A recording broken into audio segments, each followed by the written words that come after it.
Good evening बच्चों। आज class 6 का चैप्टर नंबर 10 है आधारभूत लोकतंत्र और शासन। सबसे पहले कि लोकतंत्र के बारे में, जिस पर हम लोकतंत्र रहते हैं उसके बारे में जिन्हें कि सरकार कौन है, सरकार कैसे कानून बनाती है, किस प्रकार हम शासन करते हैं, क्या क्या की आवश्यकता होती है, कैसे हम लोग वोट करते थे, इसी के बारे में मुख्य रूप से आज पढ़ना है। सरकार क्यों आवश्यक है, समझ में आए? तो देखो सरकार क्यों आवश्यक है उसके बारे में क्या क्या पढ़ना है। तो देखो सबसे पहला स्मरणीय तथ्य है सरकार क्या क्या है और सरकार को कैसे कैसे हम लोग ध्यान से पढ़ेंगे कि सरकार लोकतंत्र का सबसे परिभाषा यानी जनता की शासन होती है। जनता कैसे शासन करती है, क्योंकि चुनी हुई प्रतिनिधि अभी जैसे मान ली कि किसी तरह लोग हालांकि लेकिन फिर भी नीतीश कुमार जी माने जीत गए, उनके पार्टी जीत गए, बीजेपी जीत गई। तो हम यहाँ देखते हैं कि सरकार जनता जो चाहेगी यानी जनता का शासन, जो जनता जिसको चाहेगा उसको बना सकता है। मुख्य रूप से लोकतंत्र उसी को कहते हैं, डेमोक्रेसी उसी को कहते हैं, प्रजातंत्र उसी को कहते हैं, गणतंत्र उसी को कहते हैं। समझ में आ गया? चलो देखते हैं कि क्या इसका भूमिका है। स्मरणीयता, सरकार और शासन के बिना कोई देश नहीं चलता। आधुनिक सरकार के 3 अंग हैं। 3 अंग सरकार के 3 अंग होते हैं, विधायिका, कार्यपालिका और न्यायपालिका, जिन्हें एक साथ करने के लिए आवश्यक होती है। भारत सरकार 3 स्तरों पर कार्य करती है, संघीय और राष्ट्रीय स्तर पर स्थानीय शासन। लोकतंत्र इस प्रणाली को पूरा रूपरेखा एक राज्य स्तरीय राष्ट्र दोनों स्तर को चयनित प्रतिनिधियों के माध्यम से करती है। औपचारिक, हमारे यहाँ राष्ट्रपति और राज्यपाल वास्तविक कार्यपालिका प्रमुख नहीं होते। विशेष परिस्थितियों में उन्हें विशेष पद प्राप्त होते हैं। वे समानता केंद्र और राज्य सरकार के कार्य में हस्तक्षेप नहीं करते। ऐसी सभा में जहां कानून में चर्चा की जाती है अथवा उन्हें पारित हो जाती है। देखो अब क्या करते हैं, अखिल भारत और राज्य भारत। सबसे पहले न्यायपालिका, भारत का सर्वोच्च न्यायपाल जिसे हम सुप्रीम कोर्ट कहते हैं। उच्च न्यायालय जिसे हम हाई कोर्ट कहते हैं राज्य स्तर पर। विधायिका 2 सदन होते हैं और सरकार में यानी कि राज्य स्तर पर राज्य का एक स्तर यानी सदन, वहाँ जैसे उच्च सभा और उच्च सदन और निम्न सदन, यहाँ पर भी 1 और 2 भी सरकार में होते हैं, जैसे विधानसभा, विधान परिषद। और देखते हैं, देखो ध्यान से, लोकसभा और राज्यसभा जो स्तरीय कानून पर निर्भर करते हैं।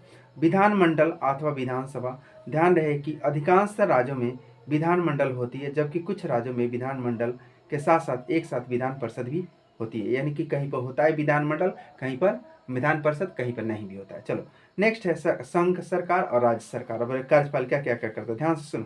कार्यपालिका में संघ सरकार यानी भारत के राष्ट्रपति औपचारिक प्रमुख और तीनों सशस्त्र सेनाओं के सर्वोच्च कमांडर होता है। संचालित प्रधानमंत्री कार्य का प्रमुख यानी मुख्य से कार्य का संचालन प्रधानमंत्री करते हैं, लेकिन वहां पर तुमको बता दें यानी राज्य स्तर पर इसका नहीं, औपचारिक प्रधान होता है यानी द्वारा संचालय मुख्यमंत्री कार्यपालिका के प्रमुख होता है, यानी सिर्फ कार्यपालिका का प्रमुख होता है।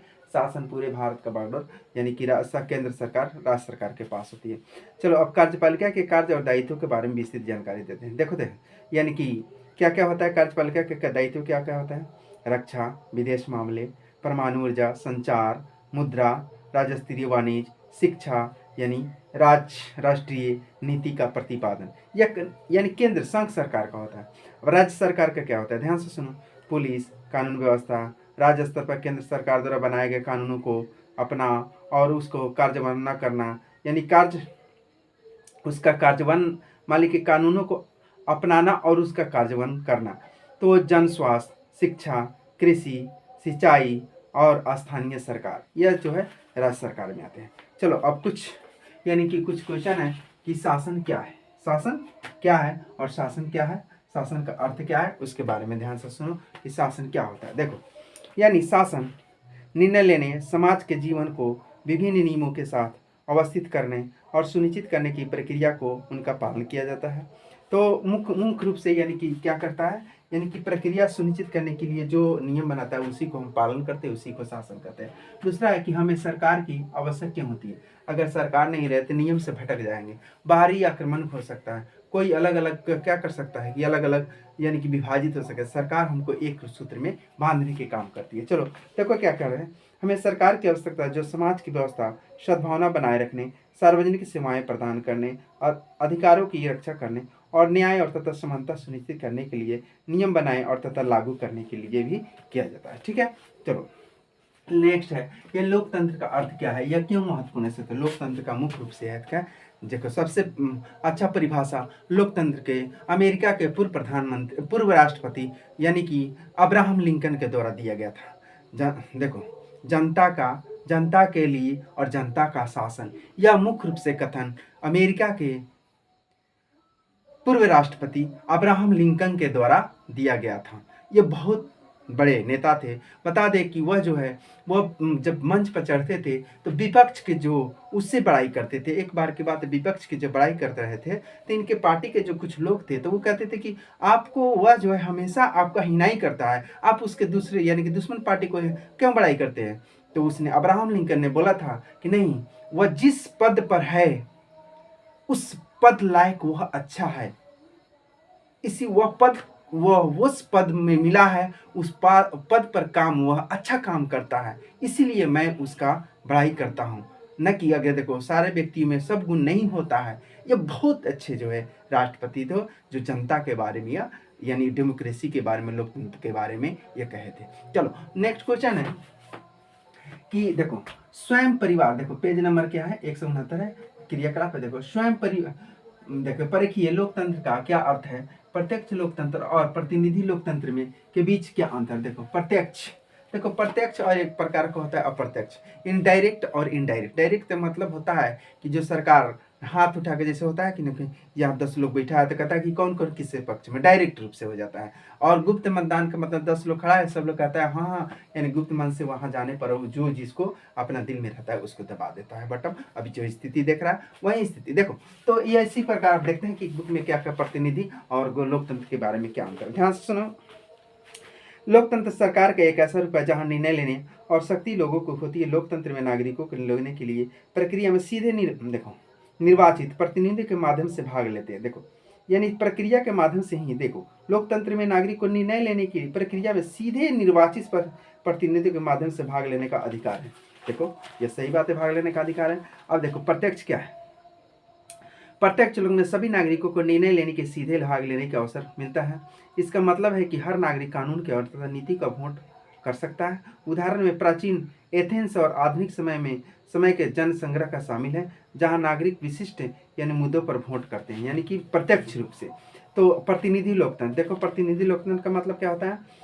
प्रतिनिधि लोकतंत्र का मतलब होता है, देखो प्रतिनिधि लोकतंत्र में नागरिक अपने प्रतिनिधियों का चुनाव करते हैं और उनके ओर से निर्णय लेने में यह प्रतिनिधि लोगों के प्रति यानी जवाबदेह होते हैं और उनके सर्वोत्तम हितों के कार्य करने की अपेक्षा की जाती है। उदाहरण में भारत, संयुक्त राज्य अमेरिका और यूनाइटेड किंगडम जैसे अधिकांश आधुनिक लोकतंत्र शामिल है, जहां संसद सदस्य यानी MP या विधानसभा सदस्य MLC यानी MLA और जैसे निर्वाचित अधिकारी नागरिक का प्रतिनिधित्व करते हैं। यानी कि यहाँ भी हम लोग MP और MLA चुनते हैं, जो नागरिक का क्या करता है, प्रतिनिधित्व करता है। नागरिक का क्या करता है, प्रतिनिधि करते हैं। लोकतंत्र यानी प्रत्यक्ष जहाँ चुनाता है, लेकिन यह अप्रत्यक्ष रूप से जिसको हम चुनते हैं वह प्रतिनिधित्व करते हैं। तो प्रतिनिधित्व का मतलब अप्रत्यक्ष रूप से, अप्रतिनिधि का मतलब क्या होता है, अप्रत्यक्ष रूप से हम जो चुनते हैं उसी को प्रतिनिधित्व सरकार कहते हैं। ठीक है,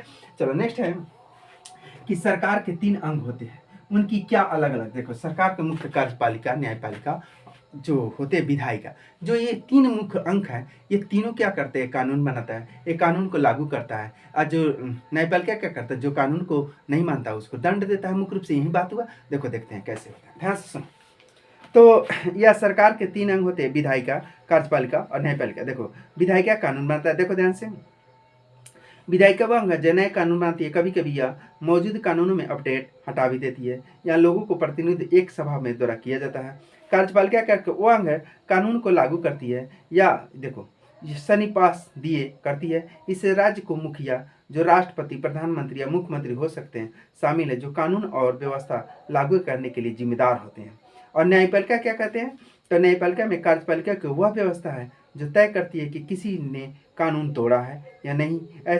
देखो यदि ऐसा है तो यह क्या कार्रवाई की जानी चाहिए, जिससे अवाक होने पर दंड भी शामिल है। कभी कभी यह बात देखो इस बात की भी जांच करती है कि क्या कार्यपालिका द्वारा लिया गया निर्णय सही है या विधायिका द्वारा पारित कानून भी के लिए भी उचित या समय, यानी कानून दोनों पक्ष में देखकर वह सही या गलत को यानी कि देखता है और सही निर्णय लेता है। इसी को हम न्यायपालिका कहते हैं। चलो नेक्स्ट क्वेश्चन है यानी भारत के परिप्रेक्ष्य में हमें त्रिस्तरीय सरकार की आवश्यकता क्यों है। देखो त्रिस्तरीय का सरकार भी देखो, मान लीजिए कि पंचायत स्तर पर मुखिया सरकार किया, राज्य स्तर पर क्या किया, मुख्यमंत्री शासन किया, और क्या किया, मान लीजिए कि वहाँ तुमको बता दे केंद्र स्तर पर सरकार यानी कि शासन किया। तो इस प्रकार त्रिस्तरीय मुख्य रूप से शासन किया जाता है। अब देखो इसमें क्या क्या दे रहा है, देखो ध्यान से।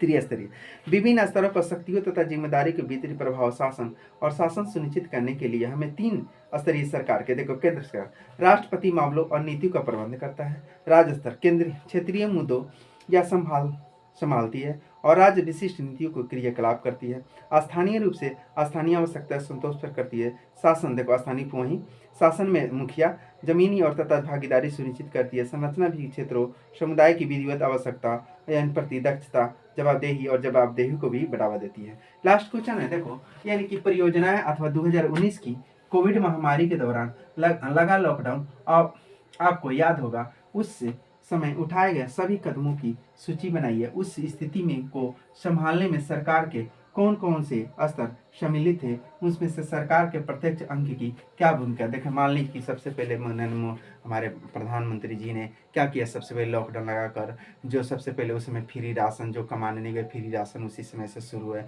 जो लॉकडाउन मैंने मान लिया जाए कि लोगों को क्या किया, यानी कि जो कमा नहीं रहते उसको अन्न पानी देकर भी लोगों को खाने का दिया। तो एक प्रकार का लॉकडाउन हुआ, एक दूसरे से मास्क लगाए, सैनिटाइजर की, एक दूसरे को दूर यानी कि चैन तोड़े, कि जिस प्रकार ये बीमारी जो है हमारे देश से भी बहुत अच्छे कंट्रोल में रहा। समझ में आया? तो इस प्रकार हम देखते हैं और क्या क्या होता है, ध्यान से सुनो।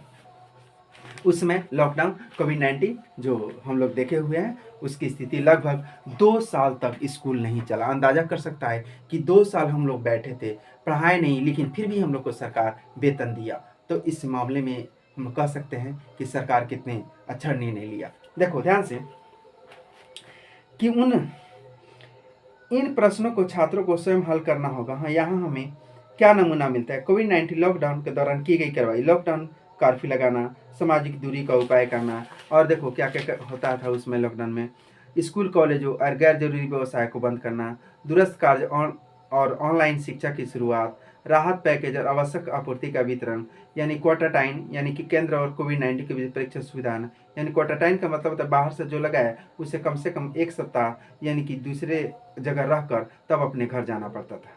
मास्क अनिवार्य, स्वच्छता प्रोटोकॉल का प्रवर्तन, टीकाकरण अभियान शुरू, यात्रा प्रतिबंध, सार्वजनिक परिवहन पर निलंबन, कोविड-19 की रोकथाम के बारे में जन जागरूकता भी आवश्यक थी। अब देखो शामिल सरकार भी क्या कर स्तर है, यानी केंद्र सरकार यानी देशव्यापी लॉकडाउन कानून लागू किया गया, राज्य को पालन करने के लिए दिशा निर्देश जारी किए गए, राज्य सरकार अपने आप राज्यों में लॉकडाउन उपायों को भी लागू किया, स्थानीय सरकार शहर और जिला स्तर पर लॉकडाउन और उसे कर्फ्यू लागू किया।